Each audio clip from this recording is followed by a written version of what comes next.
Tout d'abord, même si le mois de janvier s'est achevé, je vous souhaite une bonne année à vous tous et à vous toutes, une année de santé, d'accomplissement, c'est important de le dire. Je veux remercier aussi Jean-François, M. Pellicard, qui est ici, donc qui m'a présenté, qui m'a invité à participer à cette rencontre avec vous. Et puis à Liliane et à Rémi, pardon, avec qui j'ai déjeuné à midi, là, et voilà, avec qui j'ai sympathisé. Donc merci à vous de m'inviter aujourd'hui et d'être parmi vous. Mon épouse Sabina n'est pas là. Alors non pas qu'elle n'en soit jamais sortie de cette histoire, non. Elle est revenue, mais Sabina a repris ses études, elle commence un stage à Brest aujourd'hui même, donc elle n'était pas avec moi. Ça fait un peu plus d'un an qu'on organise des rencontres publiques, des conférences, c'est vrai, et quand elle peut, elle vient. Et puis sinon c'est moi qui continue là à faire aussi vivre la Terre en marche. Alors, on est là pour un bon petit bout de temps. C'est pour ça qu'on vous a demandé si vous aviez pris effectivement vos sacs de couchage, vos bâtons, vos chaussures, parce qu'on va tous partir au bout d'un moment, hein, sur la route, en marche. En marche, d'ailleurs, je le précise, vous n'assistez pas à un meeting de soutien à la République en marche, ça n'a rien à voir. Je le précise parce que j'ai toujours cette remarque ou cette observation. Donc la Terre en marche est née avant la République en marche. Hein. C'était au mois de novembre 2013 que nous avons créé l'association. Ce que je vous propose pendant tout le temps qu'on va partager ensemble, c'est déjà de me présenter en quelques mots. Hein. Je ne vais pas m'étendre, mais c'est important de savoir d'où viennent les gens, effectivement. Me présenter et présenter mon épouse. Et puis, dans les grandes lignes, vous expliquer aussi ce qu'est la Terre en marche exactement. Je dis dans les grandes lignes parce qu'après, je vous propose de projeter un reportage qui va durer 10 minutes, qui nous a été consacré en Géorgie le premier hiver 2015. La Géorgie est ce petit pays du Caucase, ici, après la Turquie. Janvier 2015, la télévision nous consacre un reportage. Donc, je vais vous le diffuser, ne vous inquiétez pas, il ne faut pas parler géorgien pour le comprendre. C'est en français, sous-titré en géorgien. Alors, ce reportage explique bien pourquoi et comment nous avons décidé de partir à la rencontre des hommes, des femmes et des enfants de cette planète le long de 2 routes millénaires. Je vous en dirai plus. Et puis, quand ça sera plus clair pour vous, aussi, je vais vous inviter à prendre la parole. Ce n'est pas une conférence statique. C'est une conférence en marche, justement. Voilà. Vous allez prendre la parole, me poser des questions, émettre des observations, des réflexions, et puis je vais illustrer mes propos par des vidéos filmées sur la route, pour vous montrer aussi la réalité de cette marche, le quotidien, les difficultés, les joies, les rencontres, etc. Et je pense qu'on va aborder là de nombreux domaines, de nombreux sujets, parce que voilà, la Terre en marche, si vous voulez, avant de m'engager dans la Terre en marche, j'ai dit que j'allais me présenter. Donc, je m'appelle Jérôme Bergami, j'ai 43 ans. Je suis écrivain et président de l'association La Terre en marche. Je suis donc d'origine bretonne par ma maman, de l'Andivisio, toute ma famille est léonarde, et par mon papa d'Italie, de Pologne. Je suis né en banlieue parisienne, et je suis venu vivre en Bretagne quand j'avais 19 ans pour travailler sur l'œuvre d'un écrivain qui m'a donné en fait l'envie d'écrire dans ma vie et de faire de ma vie l'œuvre d'écriture, c'est Xavier Graal. J'ai vu que vous aviez à l'Oudéac un lycée et collège Xavier Graal en arrivant, justement. Donc voilà, ça c'est la personne qui m'a donné envie d'écrire au contact des gens sur la route. Ce qui fait que depuis 15 ans, j'ai commencé à écrire une œuvre qui est là pour témoigner d'un état du monde, d'un état des sociétés, d'un état des hommes et d'un itinéraire personnel. Alors, depuis l'Europe de l'Est, où j'ai rencontré Sabina en 2004, en passant par l'Égypte, la Guyane française, la Mongolie, la Chine, la Russie, l'Inde, le Bangladesh, énormément de voyages, avec 3 questions peut-être, le lien à notre semblable, le lien à notre identité et le lien à la Terre. Voilà les 3 questions qui traversent tous mes livres et qui ont fait qu'en 2014, nous étions prêts à partir rencontrer des hommes, et cette fois-ci à pied. Le livre que je vous présente ici, et j'essaierai peut-être de le faire vivre pendant la conférence, qui représente 2 ans d'écriture, est une forme d'aboutissement d'un travail de réflexion sur la manière dont nous vivons ensemble dans le monde et les enjeux aussi actuels en France et en Europe. Je bois juste une petite goutte.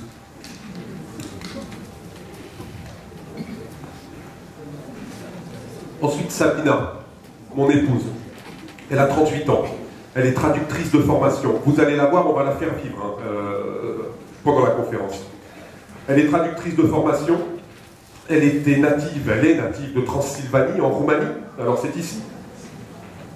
La Transylvanie est cette très grande région qui épouse à peu près l'arc des Carpates et qui remonte par là. Donc Sabina, elle vient du centre-nord de la Roumanie. Je l'ai rencontrée quand j'allais en 2004 écrire un premier livre qui s'appelle « J'aimerais t'en rebrousser chemin » sur un écrivain et philosophe roumain, Émile Cioran. Nous sommes mariés depuis 11 ans. Et Sabina, ça fait 10 ans qu'elle rentre dans cette vie de déménagements successifs, de pays à visiter, de livres à écrire par son mari et parfois qui en a ras-le-bol. Et en 2014, malgré tout, après 11 ans de mariage, nous créons ensemble la Terre en Marche avec le même désir d'aventure, c'est clair, mais en même temps le même geste à avoir vis-à-vis des hommes, des femmes et des enfants. Et aujourd'hui, nous sommes papa et maman d'une petite fille de 8 mois. Voilà. La Terre en Marche, qu'est-ce que c'est? On ne peut pas réduire cette aventure à un seul aspect. Donc je suis obligé de vous présenter la diversité de ces aspects. C'est vrai que c'est un défi sportif. C'est un peu plus de 6000 km à pied pendant 2 ans. Le long de 2 routes millénaires, la Via Egnatia et la route de la soie. On en reparlera, je ne rentre pas dans les détails. Ce sont 2 routes qui se succèdent depuis l'Italie jusqu'en Chine. Via Egnatia et route de la soie. 2 routes commerciales et militaires qui ont plus de 2000 ans. C'est en même temps, c'est vrai, une découverte historique, géographique, linguistique, culinaire, culturelle dans le grand sens du terme, du 20 juin 2014 au 3 juin 2016. C'est en même temps une action pédagogique, parce que nous avons créé un réseau d'échanges et d'amitié à travers 21 établissements scolaires. Nous avons organisé des réunions publiques avec les élèves et les adultes. Et puis, c'est aussi, et ça je ne peux pas ne pas le dire, parce que c'est le cœur du voyage, une tentative personnelle d'abord de répondre à des enjeux économiques, écologiques et culturels qui traversent notre pays, et qui traversent les pays d'Europe, et d'autres pays du monde. Tous ces enjeux et ces conflits qui font que, un jour, nous ne pouvons plus accepter ou supporter le fait de vivre dans une marchandisation constante des rapports humains, dans des problèmes identitaires et culturels qui font que on sent ce malaise planer sur la société française. Moi, c'est pour ça que je suis parti, véritablement. Je ne vais pas vous dire que je suis parti pour 2 ans de vacances. Non. Je voulais vraiment apporter une réponse à des hommes, des femmes et des enfants et avoir un jour dans ma vie un geste, un seul geste. Ce geste-là, avec ces bourses, vous allez comprendre tout ça bien mieux quand vous aurez vu le reportage. Nous avons organisé pendant 2 ans des réunions, des cérémonies de partage de la terre. Dans ces bourses, il y avait de la terre des 5 continents avant de partir. Nous avons offert la terre du monde aux hommes, aux femmes et aux enfants. Eux nous ont offert la terre de leur pays. Tout simplement en signe de paix entre hommes de même nature, en signe de respect entre nos cultures. C'était capital de le dire et de le répéter pendant 2 ans. Imaginez-vous bien que ce geste paraissait utopique, idéaliste, tout ce que vous voulez, quand la Syrie était à feu et à sang, l'Irak était en guerre, les conflits sont incessants en Arménie et en Géorgie, que nous traversions la Turquie qui était en train de sombrer. Enfin, un geste décalé, mais qui a eu un sens et un écho extraordinaire. Ce qui fait qu'aujourd'hui, je suis là avec vous pour vous en parler. Voilà. Je n'en dis pas plus pour l'instant, parce qu'après, on va vraiment aborder tous les sujets. Je commence par vous diffuser ce reportage.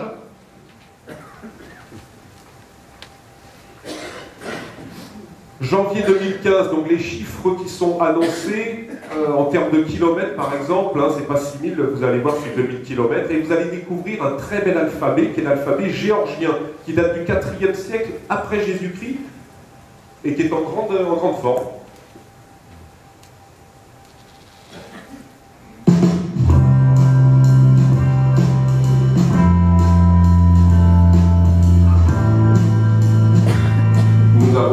commencé, débuté une grande marche au mois de juin l'année dernière.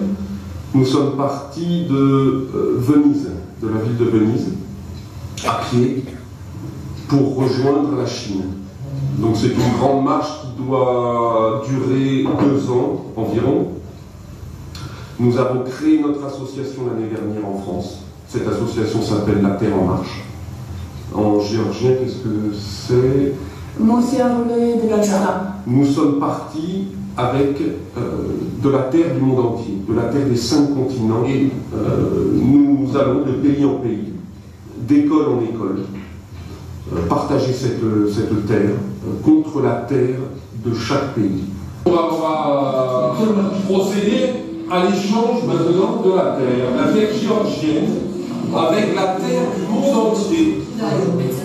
Là, nous mélangeons la terre de Géorgie avec le monde entier. Merci. Là, nous avons la terre de Géorgie avec nous pour tout notre voyage. Nous allons vous donner de la terre du monde entier qui restera avec vous dans l'école. Des amis, ça. Voilà les bourses dans lesquelles nous avons de la terre des 5 continents. Et maintenant, nous avons de la terre d'Italie, d'Albanie, de Grèce, de Turquie et de Géorgie. C'est un signe que nous voulons transmettre, un signe de paix entre les hommes et un signe de respect entre les cultures. Parce que l'idée d'un monde uniformisé, où il n'y aurait qu'une seule culture dominante, une seule langue dominante, ce n'est pas du tout ma conception. Je suis justement très attaché à cette diversité entre les peuples. Si moi je vais vers les autres, c'est en apportant ce que je suis moi. Et c'est comme ça que l'autre me reçoit. Et c'est comme ça que c'est intéressant la rencontre.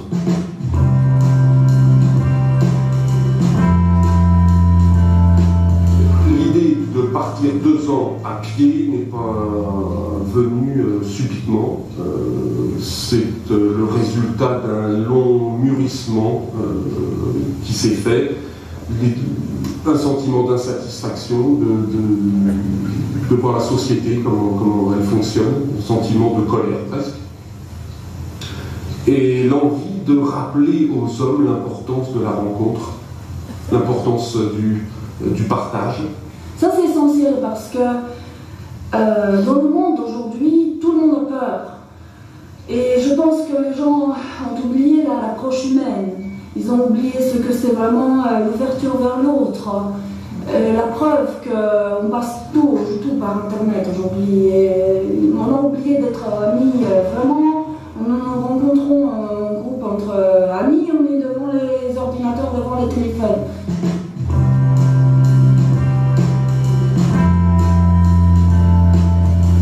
Donc, nous avons choisi un itinéraire symbolique. Venise, c'est pas innocent, c'est la ville de Marco Polo, le marchand vénitien qui est parti au XIIIe siècle jusqu'en Chine.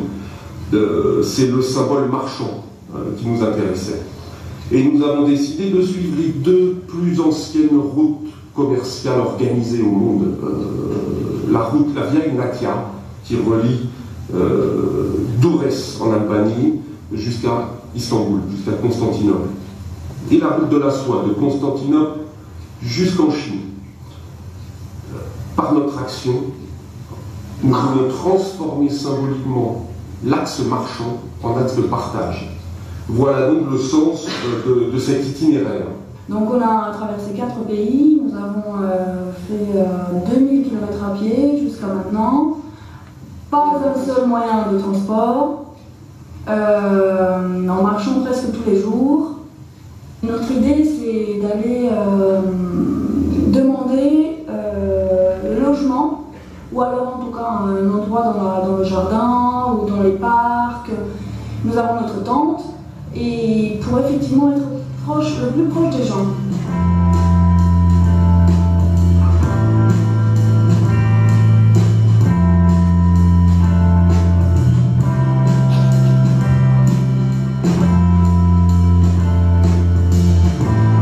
Nous voyageons depuis des années. Moi j'écris des livres, des récits de voyage que nous éditons, que nous publions par le biais de l'association depuis peu de temps. C'est pour ça que je le dis, nous lançons la collection Récits de voyage. Donc, trouver le sens du voyage, c'est quelque chose qui me travaille depuis longtemps. On peut partir, mais avec toujours une insatisfaction. Là, j'ai vraiment l'impression que nous avons trouvé le vrai sens du voyage, le sens profond de la rencontre. C'est extraordinaire à Chypre, parce que les gens ont sur vous un regard qui n'est plus du tout celui du touriste. On ne vous perçoit plus comme un touriste, on vous perçoit comme un pèlerin, comme quelqu'un qui porte quelque chose à dire. Et c'est vrai, c'est vrai, c'est vrai. Là, la rencontre se fait de manière vraiment humaine, vraiment humaine. Ça change tout.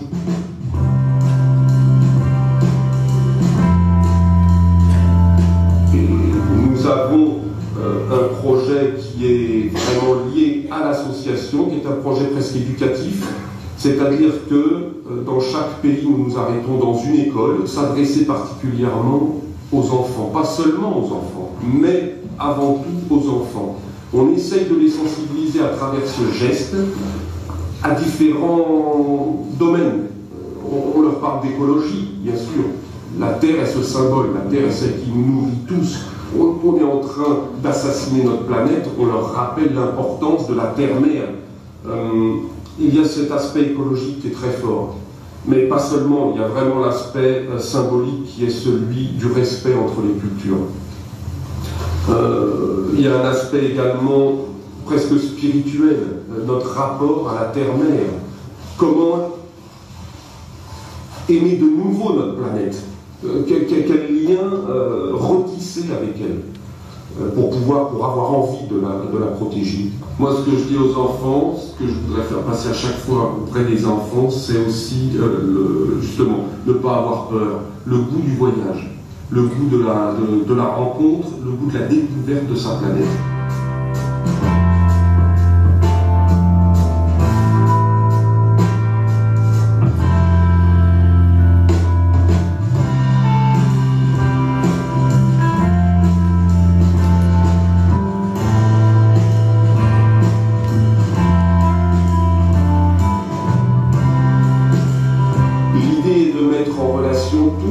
Toutes ces écoles entre elles, de créer un réseau d'échange et d'amitié entre les enfants. Donc, à chaque fois que nous nous arrêtons dans une école, nous mettons les professeurs en relation et à eux ensuite, librement, de développer les projets qu'ils souhaitent. Combien de langues parlez-vous? Au fur et à mesure du voyage ou des voyages, nous pratiquons un petit peu la langue de chaque pays. Mais après, c'est difficile de s'en souvenir parce que les langues s'enchaînent les unes avec les autres. Mais des langues, Sabina parle très bien anglais, français, roumain, et puis moi je me débrouille en anglais, en roumain, en langue bretonne. Vous pouvez me dire une petite poésie en breton? Mintinabret, on bet maiunan, Kishen chapelik, Sant-Michel, Vardro, Afrumen, Astankegin, Prenestarbet. Je vais vous traduire.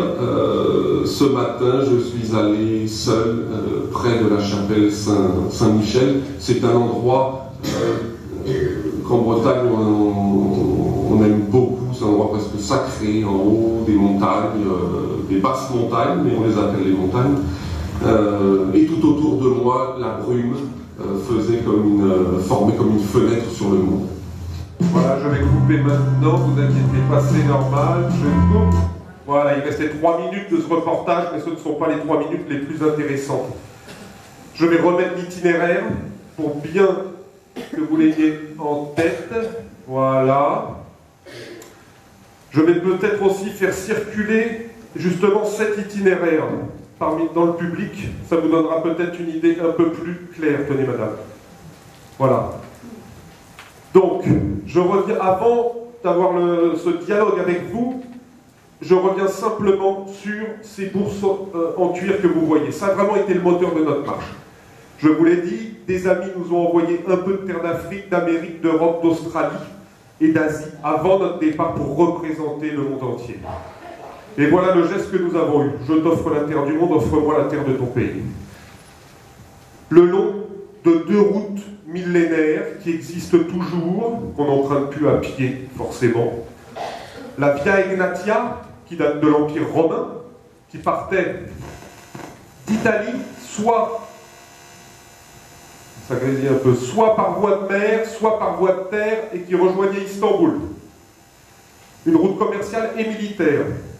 Et ensuite, la route de la soie, qui partait ou qui arrivait à Istanbul, selon le sens dans lequel on la prenait, et qui, par un faisceau de routes, parce qu'il existe plusieurs routes de la soie, il n'y en a pas qu'une, rejoignait la Chine et qui allait beaucoup plus loin encore, 3000 km après. Donc voilà deux routes commerciales que nous voulions transformer symboliquement en route de rencontre et de partage. Oui. C'est une petite musique orientale que j'ai ajoutée sur mon... Mais ça passe pas très bien. Ah voilà, c'est parfait. Merci Jean-François. Voilà. Donc maintenant, est-ce que vous avez une question à poser sur cette aventure, une réflexion, une observation? On peut commencer comme ça, sur n'importe quel sujet. Si vous me faites le goût qu'il n'y en a pas eu, sur 250 personnes...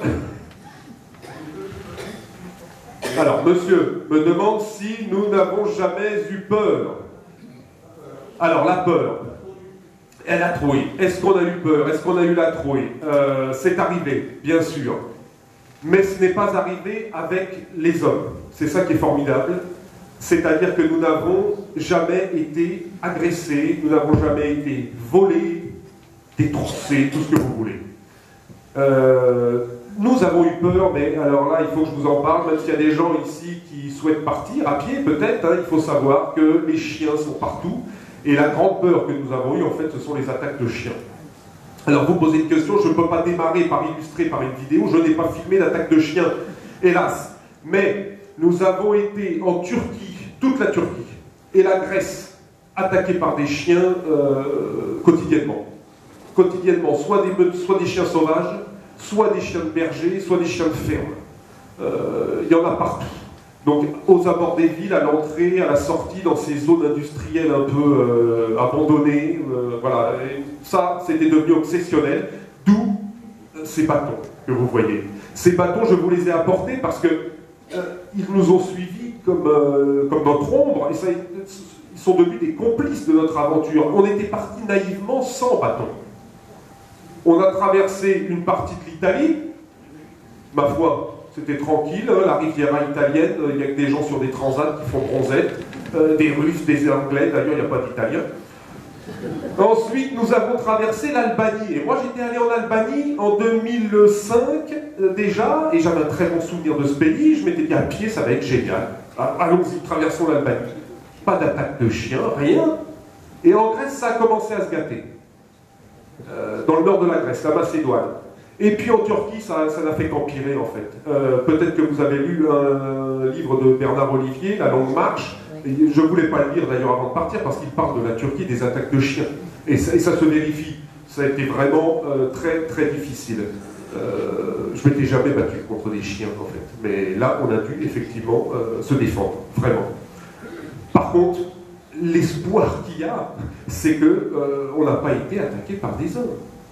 Ça, c'est incroyable. Je trouve ça incroyable qu'on puisse encore partir 2 ans, serrer des milliers de mains et revenir vivant. Non mais sans blague, ça c'est comme quand on va vers les jeunes, on leur dit, n'ayez pas peur, allez-y, c'est possible. Donc voilà, pour répondre à votre question, là je ne peux pas projeter une vidéo d'attaque de chien, mais pour la peur, on y reviendra peut-être pour les craintes, il y a d'autres formes de craintes. Est-ce que vous avez d'autres questions? Oui, Jean-François. Vous avez contacté des écoles. Oui. Est-ce que vous aviez préparé auparavant comment vous y êtes pris pour ces contacts-là? Alors, madame, comment nous y sommes pris pour les contacts avec les écoles? En fait, nous avions l'intention, effectivement, de nous adresser aux enfants et de s'arrêter dans les lieux où se bâtit l'éducation, où se bâtit l'avenir de ces pays. Et donc le nôtre également. Nous avions un seul contact au départ, une école en Albanie. à Tirana, ici. C'est la seule école avec laquelle nous avions pris contact depuis Toulouse, parce qu'à ce moment-là, nous habitions à Toulouse, et à ce moment-là, nous étions aides-soignants. C'est comme ça que nous avons financé notre projet. Et en tant qu'aide-soignant, figurez-vous que je suis intervenu dans une congrégation de bonnes sœurs. Alors ça peut surprendre. Donc j'allais faire la toilette aux bonnes sœurs. Et ces bonnes sœurs, écoutant mon projet, m'ont dit « Jérôme, contacte les sœurs Saint-Jeanne de l'Estonac en Albanie. Elles ont une école qui s'appelle l'école Hilbert, qui veut dire arc-en-ciel en albanais. Elles seront ravies de vous accueillir pour une cérémonie de partage de la terre. » Voilà comment ça a commencé. Ensuite, avec les écoles, ça n'a été que au fil des jours, au gré des rencontres, avec des professeurs sur la route, des instituteurs, quand on s'arrêtait dans des villages, etc. Tout s'est fait au fur et à mesure. Et nous nous arrêtions dans des écoles francophones, essentiellement, pour valoriser la culture française et la langue française. Et vous voyez aussi la culture bretonne, puisque j'en parle. Mais, pour moi, c'était capital d'avoir aussi, d'être le vecteur de la culture française, sans vanité, mais de représenter, parce que quand on va à l'étranger, on représente malgré tout son pays, que vous le vouliez ou non. Donc il fallait, pour moi, voilà, donner comment dire, voir déjà si les gens étaient réceptifs, si les gens étaient encore amoureux de la France à l'international, si on s'intéressait à notre culture, et moi la valoriser. Pour Sabina aussi, ma femme est roumaine, mais elle est franco-roumaine d'ailleurs, mais c'est une amoureuse de la France.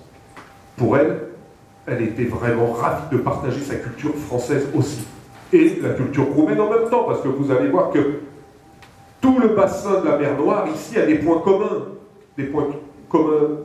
dans la langue, linguistiquement. Sabina comprenait mieux les choses que moi, parce que le turc a laissé une empreinte très forte sur la culture roumaine, et dans le vocabulaire, et dans la cuisine. Alors, pour les écoles, voilà, 21 établissements, 15 ou 16 de langue française, le reste de langue anglaise. Je vous diffuserai après, pas maintenant, mais une cérémonie de partage en Iran, dans une école de jeunes filles, pour vous montrer vraiment la charge émotionnelle que ça pouvait avoir. Dans des pays qui vivent dans des conditions difficiles. L'Iran est un pays sous embargo depuis plus de 20 ans, hein. Donc hors du champ commercial et bancaire international. Alors quand on vous voit arriver à pied avec ce geste, ces bourses en cuir, ça a du sens. Pour les... Voilà pour les écoles. Est-ce que j'ai bien répondu à votre question? Oui? Ok. Est-ce que vous avez d'autres questions, madame? Comment affronter le mauvais temps? Ah, je vais pouvoir, hop, vous envoyer une vidéo, vous allez voir Sabina, en plein effort. Vous allez voir comment on affrontait le mauvais temps parfois. Après, je répondrai aussi un petit peu plus. Mais on va voir quand même, parce qu'il faut bien que Sabina soit avec nous. Alors, attendez. Sabina. Là, vous voyez les titres seulement. Marche sous la neige. Ça, c'est peut-être pas mal, ça. Ah, voilà Sabina. Alors, ce matin-là, il ne fallait pas la chatouiller. Elle vous mordait, hein.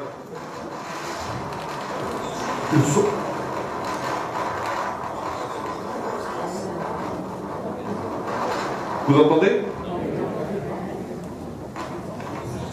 On s'en sort, voilà ce que je dis.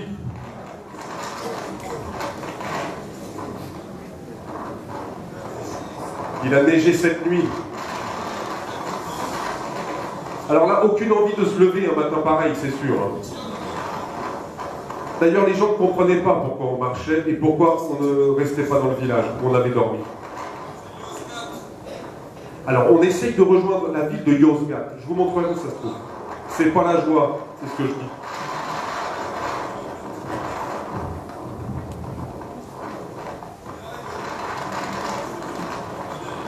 Sabina, en fait, avait les larmes aux yeux ce matin-là. Là, elle est en train de pleurer, vous ne la voyez pas, mais la bâche que vous voyez, en fait, j'ai oublié quelques jours avant pantalon de kawaii et mon kawaii. Donc, je n'avais plus rien et j'ai découpé de la bâche chez un quincaillier à qui j'ai acheté de la bâche en plastique bleu. Ridicule.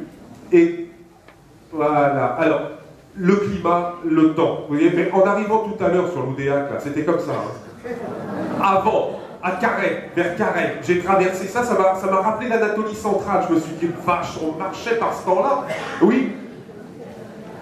Il a neigé tout à l'heure, ouais, vers midi. Ouais, j'étais 11h. Ankara, Yozgat. On est à peu près ici, nous sommes en mars 2015. Donc, début du printemps, il neige encore. Toute la zone que vous voyez ici, c'est l'Anatolie centrale, ce sont des hauts plateaux d'altitude. On est entre 1500 et 2500 mètres, quasiment tout le temps, mais c'est très venteux et c'est froid, c'est encore neigeux à cette époque-là. Cette zone-là a été peut-être la plus difficile à traverser pour nous, parce que les villages étaient très espacés et qu'il fallait être autonome avec la nourriture. Donc porter la nourriture en plus, bien sûr, l'eau, le pain, les soupes, le fromage, les conserves. Les vêtements étaient lourds aussi, il y a une polaire en dessous, il y a le bonnet, il y a les gants, etc. Donc, en fait, je pense que nous avons commencé à croire que nous pouvions atteindre la Chine à pied, que c'était jouable, quand nous sommes sortis d'Anatolie centrale. Nous avions échappé aux attaques de chiens, on ne s'était pas fait mordre une seule fois, et parfois limite. Et puis, on avait réussi à traverser toute cette zone montagneuse qui n'en finissait plus. D'est en ouest, la Turquie, c'était 1840 km. On n'en voyait plus la fin, en fait. On pensait qu'on ne sortirait jamais de la Turquie. Et je vous ai dit en plus, avec les conflits, le Kurdistan qui commençait à s'embraser, avec des attentats aussi à Istanbul. Et nous remontions cette zone-là. Donc c'était une période très difficile pour nous. Et il y avait des jours comme ça, où il fallait marcher, parce qu'il fallait rejoindre l'autre village. Alors, vous avez les gens qui passent en voiture et qui vous disent tous en turc, « Gel, viens, monte, viens, çay, le thé. » Mais nous, on leur disait, non, on continue, on prendra le thé dans 1 heure avec vous, on fait 5 km encore. On s'arrêtait à peu près tous les 5 km, toutes les heures. On faisait du 5 km/h, en fait, voilà. Alors, pour le climat, pour les saisons, là, vous nous avez vu sous la neige, mais il y a eu des moments aussi très chauds, en Arménie, en Iran bien sûr, puisqu'on est arrivé en Iran à la mi-août. Alors vous imaginez, je pensais même qu'on ne pouvait pas marcher en Iran à la mi-août, je ne connaissais rien de l'Iran. Mais c'est vrai qu'il faisait plus de 40 degrés là, quand on y était, c'était très chaud. Par contre, on a l'ennemi, je crois l'ennemi numéro 1, c'est le vent. C'est vraiment le vent quand on marche. Plus que le soleil ou la neige, c'est quand on a 5 ou 6 heures de vent dans la figure. Ça, c'est insupportable. Vous allez voir, je peux vous passer cette vidéo. Alors, heureusement, justement, le son est bon parce que là ça souffle aussi.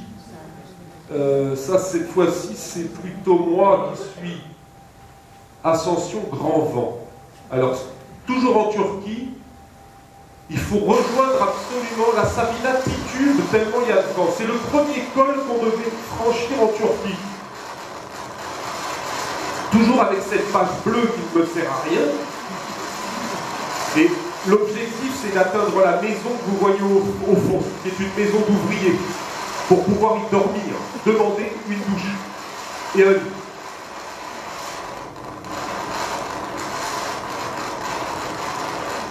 Alors vous allez voir aussi le sac par-dessus, là, parce que là, je porte beaucoup, là.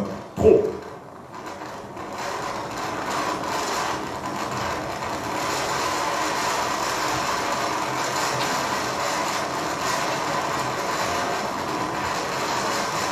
Là, la saison, alors il y a ce gros sac vert, bien sûr, il y a 13 ou 14 kilos.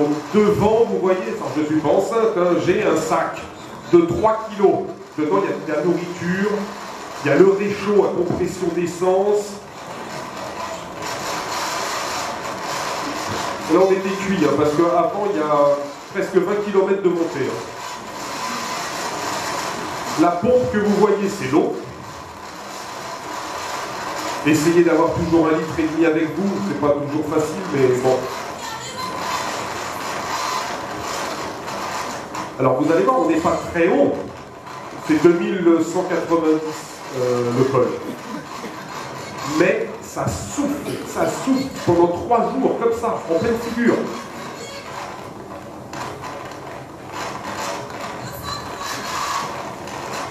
Voilà, Rakım en turc, c'est l'altitude, 2190, on en est là. Et là, on est content, on est heureux.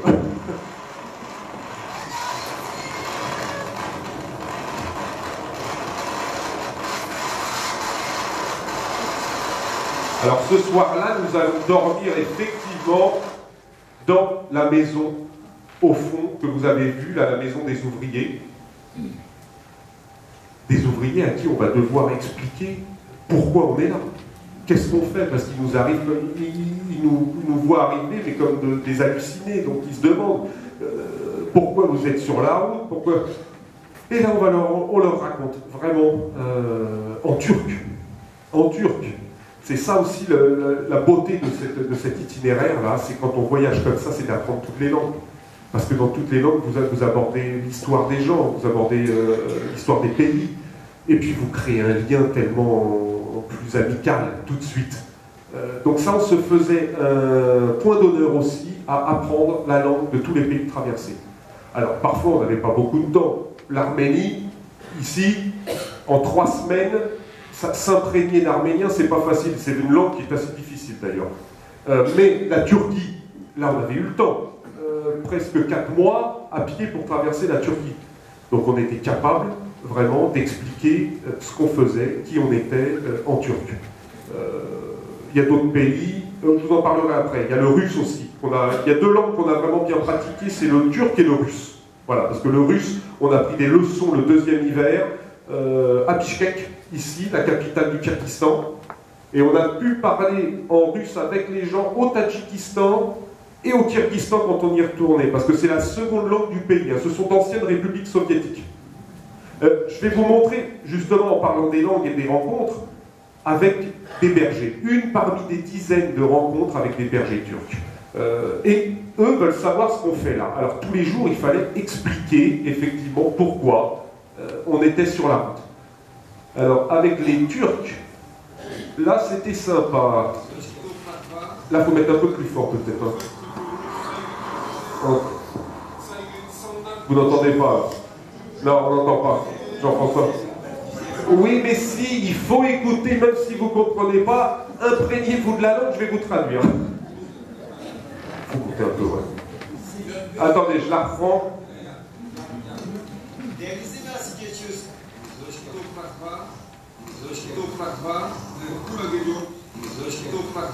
Toprak var, un peu plus fort, ouais.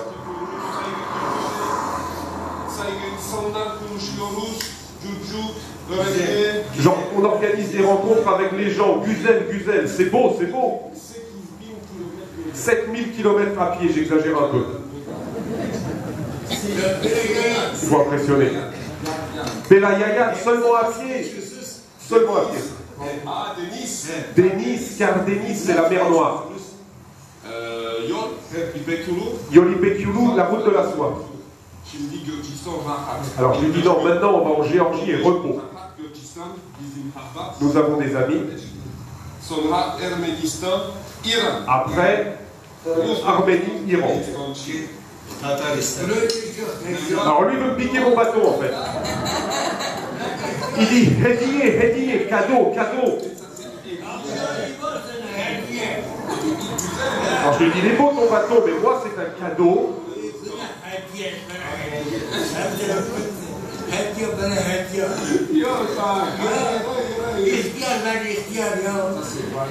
Bayan, c'est une femme grecque qui me l'a offert de lui.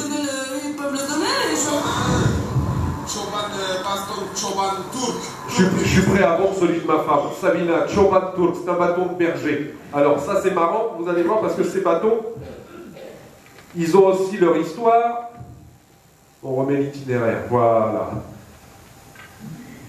Donc, vous avez entendu la langue turque un peu là, vous entendrez du russe après. Et puis ce berger là qui veut me prendre mon bâton. Ces bâtons, je vous ai dit on est parti sans. Hein. Celui-là m'a été offert par une femme dans un village en Grèce, un village de Macédoine. Nous arrivons un soir dans ce petit village et à notre surprise, on commence à discuter avec cette femme qui nous répond dans une langue que ma femme comprend. Donc pas en grec. Une sorte de roumain. Et on apprend effectivement que les villages que nous traversons actuellement sont des villages de langue roumaine. Ce sont des villages valaques. Voilà comment on apprend les choses. C'est magnifique. En Grèce du Nord, il existe une population romanophone depuis au moins 200 ans qui s'est installée à la frontière de la Macédoine, ici. Donc vous pouvez parler roumain et venir ici parler roumain. Et le roumain que l'on parle ici, c'est un peu l'équivalent du québécois pour les Français. Il y a des vieilles tournures qui n'ont pas beaucoup changé, etc. Et cette femme m'offre ce bâton qui est une glitsa. Tout ça, un bâton traditionnel de montagne avec un petit pommeau ouvragé. Le bâton de Sabina, il a une autre histoire. Sabina avait ramassé un bâton dans la forêt en Grèce pour se défendre des chiens. Et puis, nous franchissons la frontière, nous arrivons en Turquie, on décide de quitter la route et de passer par la route des villages. Alors là, on a vite compris notre malheur aussi, parce qu'au bout de 3 jours, on a repris l'axe central tellement il y avait d'attaques de chiens. Donc c'était pas la peine. Mais entre-temps, un berger nous voit arriver, il prend le bâton de Sabina et il lui casse sous le nez. Oh, alors on s'est dit, mince, l'accueil des Turcs, il n'est pas sympa. Et finalement, ce berger offre son bâton à Sabina. Alors voilà, c'est un bâton vraiment très rustique, hein, il n'est pas travaillé, mais c'est en bois d'amandier, il est extrêmement solide. Et en fait, ils nous ont pas quittés. Voilà, on les a gardés tout le long de notre route, on les a parfois égarés, mais on est toujours reparti les chercher, ces bâtons.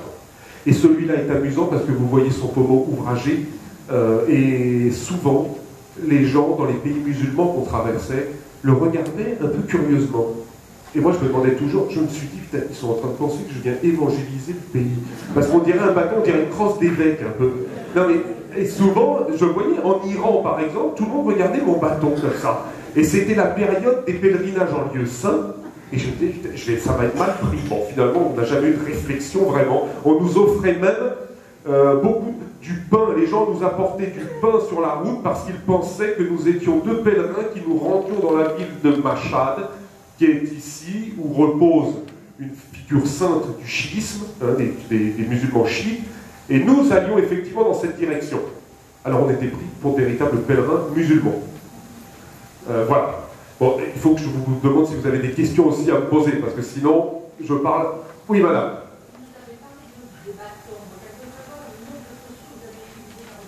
Ah, le nombre de chaussures. Alors, le nombre de chaussures, c'est très simple, 4 paires. C'est-à-dire 1500 km la paire, en gros. Hein. On est parti avec une paire, donc depuis Venise. Nous avons racheté une paire à Istanbul, ici. Alors, je ne vous conseille pas le Décathlon d'Istanbul, très mauvais. Ce sont les seules chaussures là, qui m'ont donné des ampoules, alors je n'avais jamais d'ampoules. Sabina, elle, c'était des ampoules tous les jours, malgré les chaussures, toutes sortes de chaussures, mais moi, j'en avais jamais eu. Et là, j'ai compris ce que ma femme vivait tous les jours. Un calvaire, un véritable calvaire. Quand vous avez des ampoules, mais il y a des gens, je pense, il y a des marcheurs parmi vous. Les pieds, c'est tout le secret. Il y a le poids du sac et puis il y a les pieds. Si vous avez les pieds qui ne fonctionnent plus, vous vivez une véritable calvaire. La portée, ça croit, je crois. Parce que franchement, tous les soirs, percés, avec le briquet, les petites épingles là pour percer, c'est horrible. Deuxième paire, donc à Istanbul. Troisième paire, Tbilissi en Géorgie, ici. Là, ce sont des pays montagneux, montagnards, je dirais, avec du tourisme, malgré tout, hein, en Géorgie, malgré les conflits qu'il peut y avoir, donc des magasins qui vendent du bon matériel. On a trouvé une bonne paire en Géorgie. Dernière paire. Alors, écoutez, là, je ne sais même plus comment on a fonctionné, parce que la dernière paire, il a fallu l'acheter ici, à Bishkek. Ah oui, le deuxième hiver. Le deuxième hiver, nous trouvons refuge au Kyrgyzstan. Et le Kyrgyzstan, de tous ces pays d'Asie centrale, est le plus touristique, le plus facile en tout cas pour y séjourner. Donc, il y a des magasins aussi de qualité. Beaucoup de personnes font du trek en montagne. On trouve des bonnes chaussures. Et nous, on suivait la route, principalement. C'est vrai que l'asphalte mange la gomme énormément. On quittait rarement l'axe central, parce que nous, on avait un objectif, c'était quand même de quitter le pays dans lequel on était, de faire au plus court, parce qu'il y a la question des visas. Vous ne pouvez pas rester 6 mois en Iran tranquillement, sifflotant, c'est pas possible. Donc il fallait calculer le nombre de kilomètres qu'on avait à faire, et le temps de visa qu'il fallait demander aussi. Et ensuite quitter le pays le plus rapidement. Alors parfois, il y a des gens qui nous accompagnaient pour une journée, qui disaient « Ok, on vient avec vous demain », et là, on partait avec eux pour une journée de petits sentiers en montagne. Mais c'était assez rare. En général, on suivait l'axe. L'axe qui reprend l'axe de la soie par endroit, pas partout. L'axe central de la route de la soie, il passe là. Attendez, non, là, pardon, excusez-moi. La Turquie, ici. Hop, et il rejoint l'Iran. Là, on est sur un axe central. Ici, nous l'avons découvert en cours de route, parce que l'itinéraire a changé en cours de route.